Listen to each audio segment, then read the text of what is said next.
Disgraced tech bro Sam Bankman-Fried blames his ex-lover for FTX collapse and $32 billion loss, admits he lied about being moral, and calls ethics a dumb game we woke Westerners play.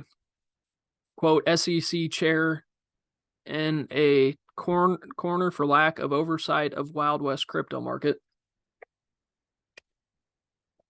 It says his on and off lover, Caroline Ellison, age 28, served as CEO of FTX owner's crypto trading house, Alameda. In a new interview, FTX owner Bankman-Fried backtracked on the previous comments about being ethical and said it was a front. No shit. No shit, Sam. This is obviously the biggest Ponzi scheme, for lack of a better term, that we have seen since somebody like Bernie Madoff. Although Bernie Madoff's may have been larger in scale, but not necessarily to the extent of the type of players that were involved. Let's not forget that people like Maxine Waters and which I do believe that Maxine had some form of malintent here. I can't guarantee it. But with the amount of money that he had donated to the DNC, he also donated a ton of money to the RNC, and there were likely Republicans involved as well.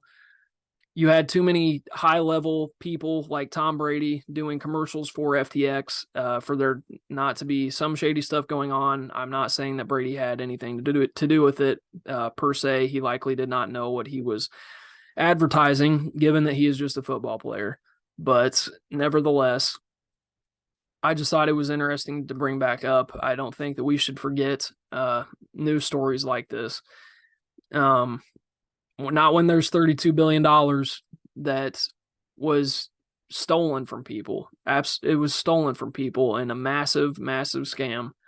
And I think that it's kind of odd that he is now blaming his girlfriend, but I'm sure she had some part to play in it. How much of a part she had to play in it, I don't know. We likely will not know. There's been too much done to cover up this story as a whole because of all the money that was donated to politicians in positions of power. They'll do a lot to cover the story up. As long as that money is flowing right back into the coffers of the RNC or the DNC, as long as it's making sure that people in government are getting elected, they'll do everything in their power to make sure that these type of stories get silenced. SBF got off on a lot of his charges, perhaps all of them. I'm not sure. I haven't looked too far into that lately, but he got off on a lot of his charges after stealing $32 billion and hiding them in offshore accounts. Absolutely unbelievable. Unbelievable stuff.